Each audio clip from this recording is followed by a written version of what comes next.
Hi, everybody. It's Chris Byberg, Director of the National House of Prayer, coming to you today from the walls of Jerusalem. I want to read something to you today that's really significant. We're just about to enter the Western Wall. That's where where Solomon built the temple.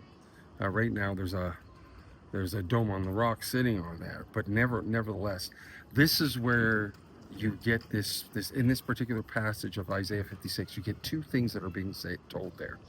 They're addressing the watchmen.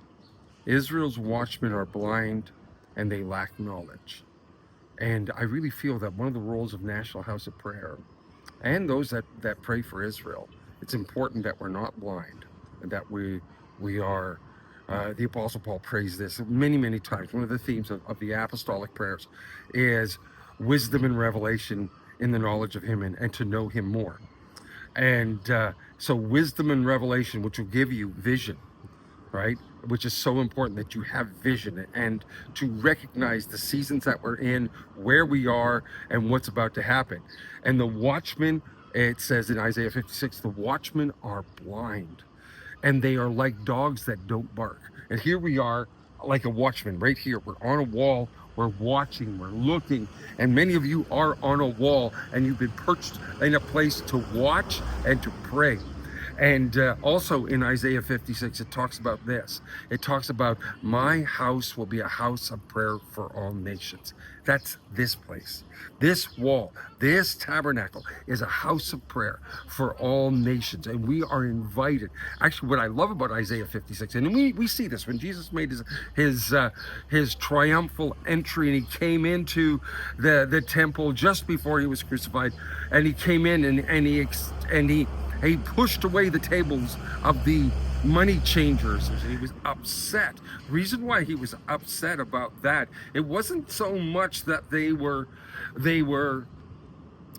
ripping people off. That was part of it, but it was also because they were in the gates or the courts of the Gentiles. And you have to look at this in retrospect, because in Isaiah 56, it talks about my house will be a house of prayer for all nations.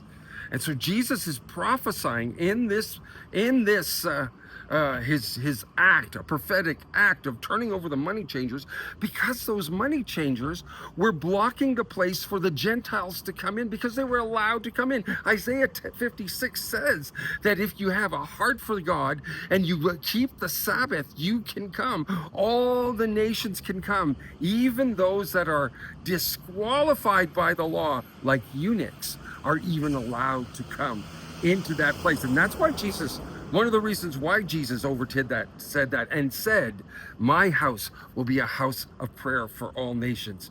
This house where we're going today, right here on the Western Wall, is a house of prayer for all nations. It's here. It's just not a spiritual place. And many of us know that. We say, I'm a house of prayer. We've said that. I've said this many times, that I'm a house of prayer. You're a house of prayer. But there's a physical house of prayer for all nations. And I want to invite you. You should come. And we're working on it. You need to experience this. And we're about to head down to that wall to pray. Baruch Hashem Adonai Eloheinu. See you later, everyone. Bye for now.